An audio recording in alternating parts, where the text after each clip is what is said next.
وذكر فإن الذكرى تنفع المؤمنين.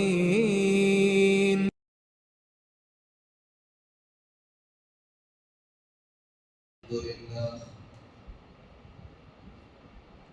نحمده ونستعينه ونستغفره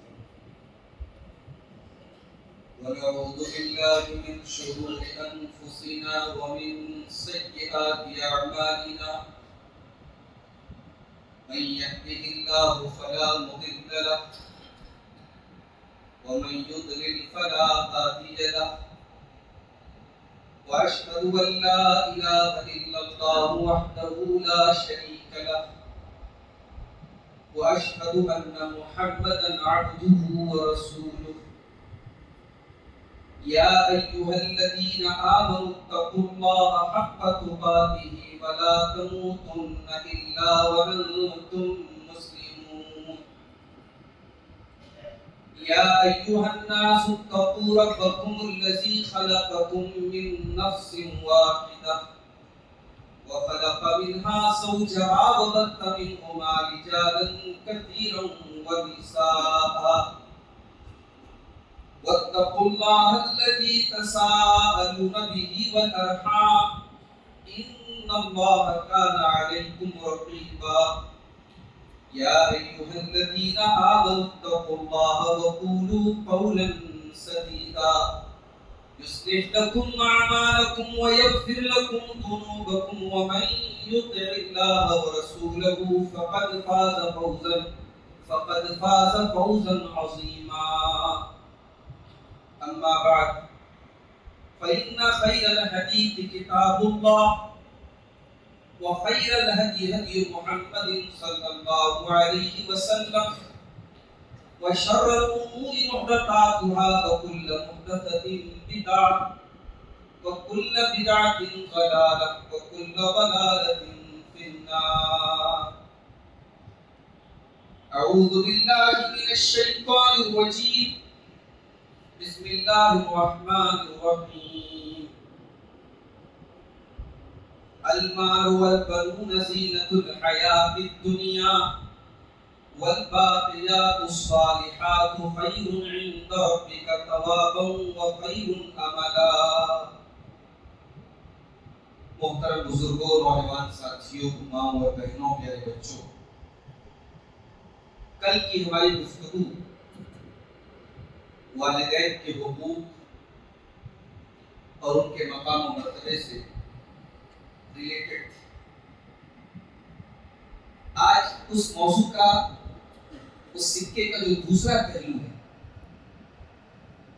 اولاد کے کیا حقوق ہیں اور اولاد کی تربیت کے سلسلے میں والدین کی کیا ذمہ داریاں ہیں، پیرنٹس کی کیا ذمہ داریاں ہیں، اس پر آج بات کریں. حقیقت یہ ہے میرے بھائیوں کہ انسان کی زندگی میں اولاد کا ہونا بہت بڑی نعمت ہے. ایک شادی شدہ جوڑے کی زندگی میں اگر اولاد نہ ہو تو ان کی زندگی بے نور ہوتی ہے، ان کی زندگی میں روشنی نہیں ہوتی.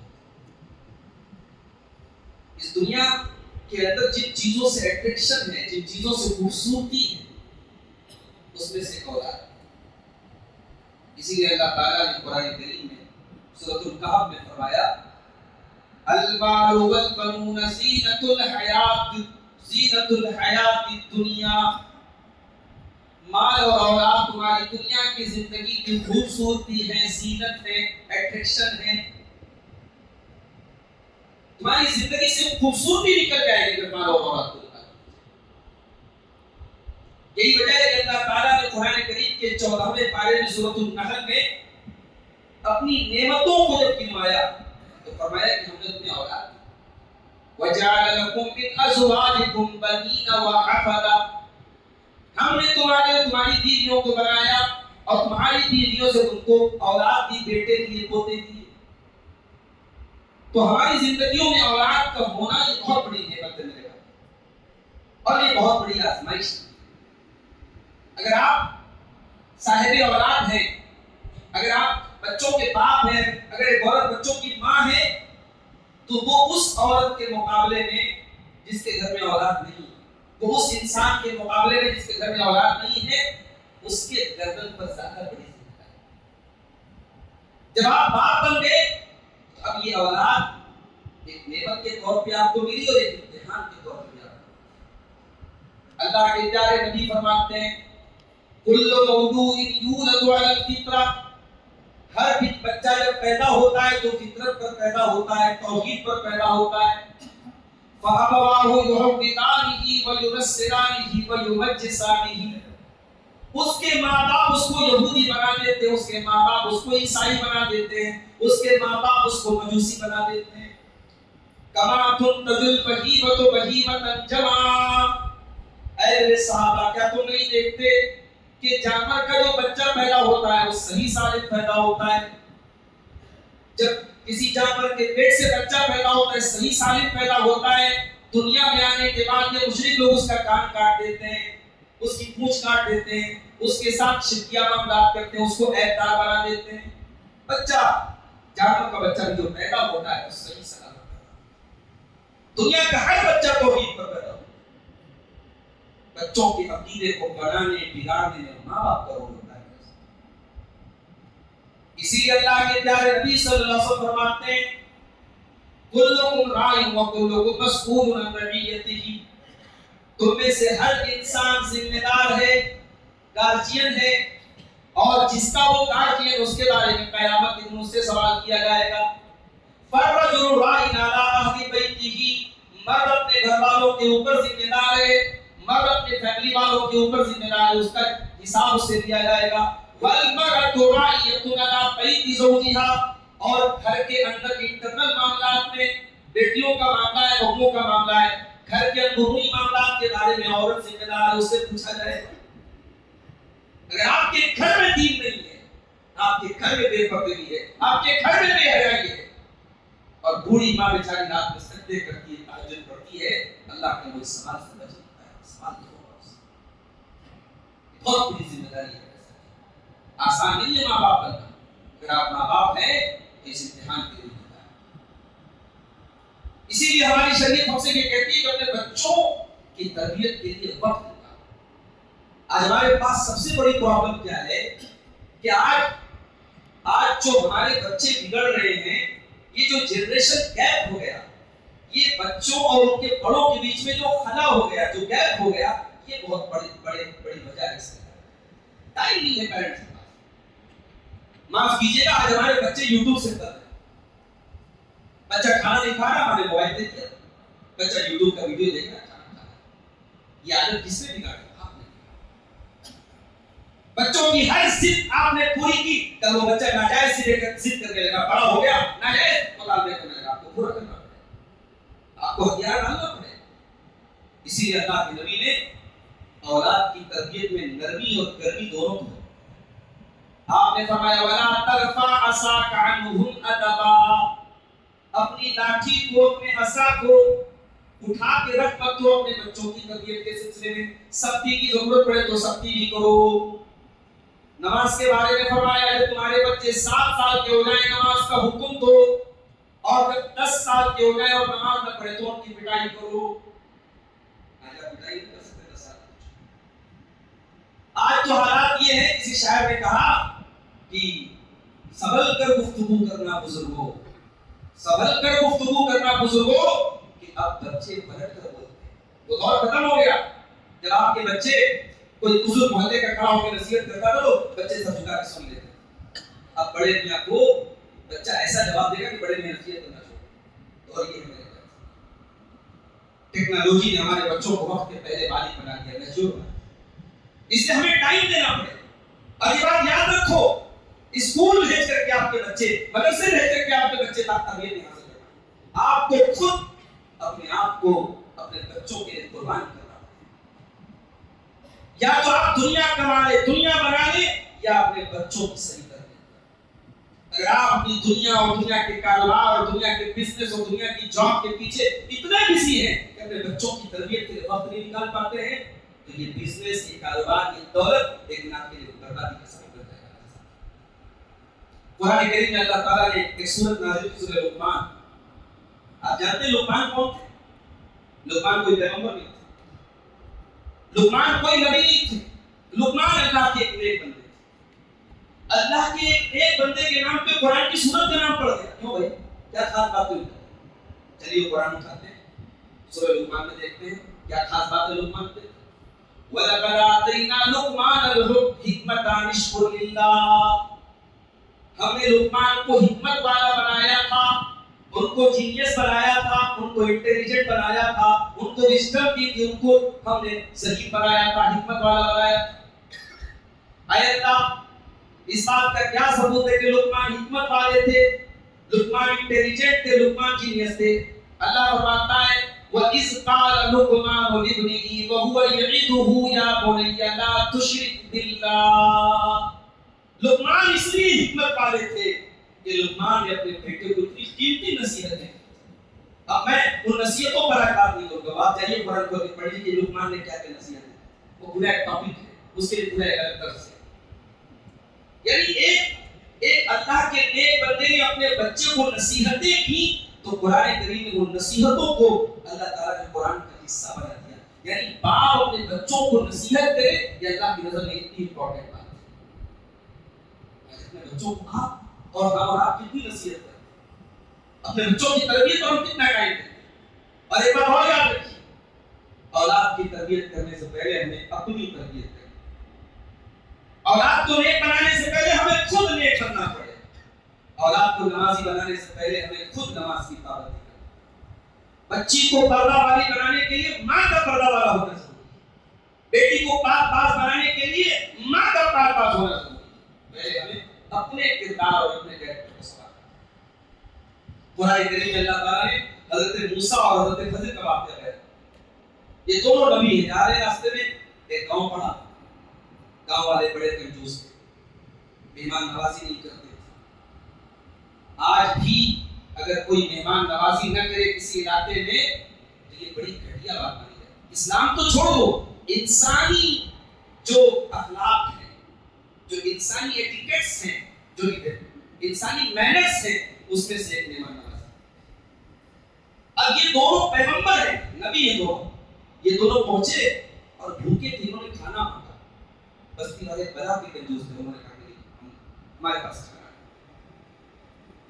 کھانا نہیں ہے، ہمارے پاس کھانا نہیں کھلایا ان دونوں کو۔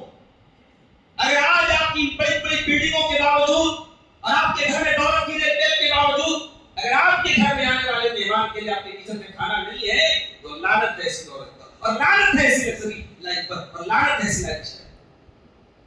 مہمان کی مہمان نوازی اگر آپ کے گھر کے کلچر میں شامل نہیں ہے، آپ کے گھر کی عورتوں کے ہاتھ پاؤں پھول جاتے ہیں مہمان کے نام سے، تو اس کا مطلب کیا ہے کہ اسلام نہیں، آپ کے گھر میں دین نہیں۔ ان دونوں نبیوں کو گاؤں والوں نے کھانا کھلانے سے انکار کر دیا، دونوں تھکے آ رہے ہیں، ایک دیوار کی ٹیک لگا کے دونوں بیٹھے ہیں۔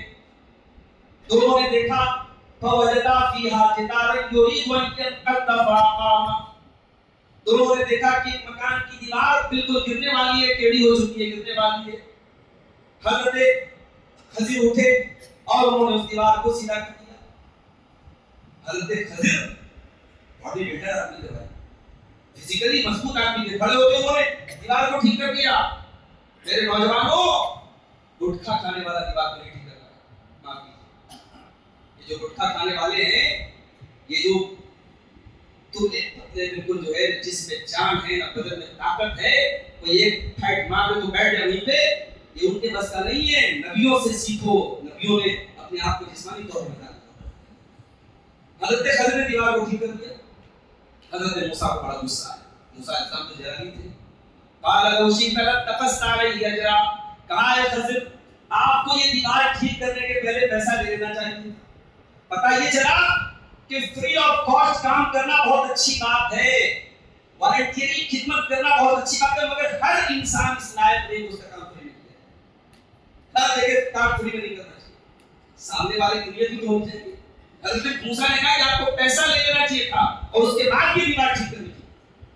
اب حضرت خضر نے راز بتایا کہ میں نے دیوار کو ٹھیک کہا وَأَمَّا الْجِدَارُ فَكَانَ لِغُلَامَيْنِ يَتِيمَيْنِ فِي الْمَدِينَةِ، وہ دیوار دو یتیم بچوں کے مکان کی دیوار تھی۔ وَكَانَ تَحْتَهُ كَنْزٌ لَهُمَا، اور دیوار کے نیچے ان کے